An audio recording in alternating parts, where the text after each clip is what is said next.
संपूर्ण जिल्ह्याच्या तुलनेमध्ये धारणी तालुका कोरोना प्रतिबंधात्मक लसीकरणाच्या बाबतीत सर्वात मागे होता। यालाच अनुसरून मेळघाटचे आमदार राजकुमार पटेल आणि मित्रमंडळाने धारणी तालुक्याला कोरोना लसीकरणाबाबत अग्रेसर करण्याचे काम आपल्या हाती घेतले।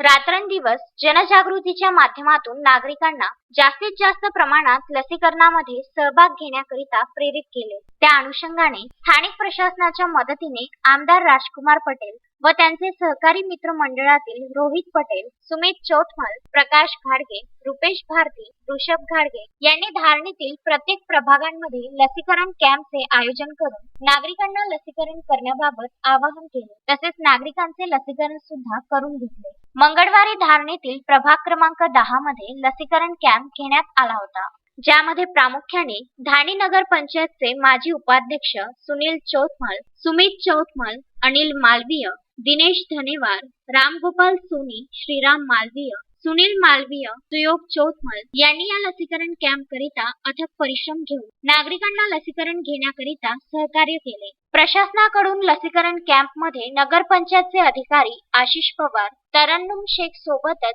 वैद्यकीय चमू उपस्थित होते। कॅम्प मध्ये सकाळपासूनच लसीकरण घेण्याकरिता नागरिकांची गर्दी झाली होती। या कॅम्प मध्ये लसीकरण घेतल्यानंतर नागरिकांना मास्कचे सुद्धा वाटप करण्यात आले। लसीकरण कॅम्पला धारणीचे तहसीलदार तथा सहाय्यक जिल्हाधिकारी मंदार पत्की यांनी भेट देऊन कॅम्पमध्ये सहकार्य करणाऱ्या सर्व सहकारी मित्रांची प्रशंसा केली। हे विशेष। तस्मीन शेख, सुलेमान मेमनसह जुगल किशोर जयस्वाल, विदर्भ न्यूज, धारणी।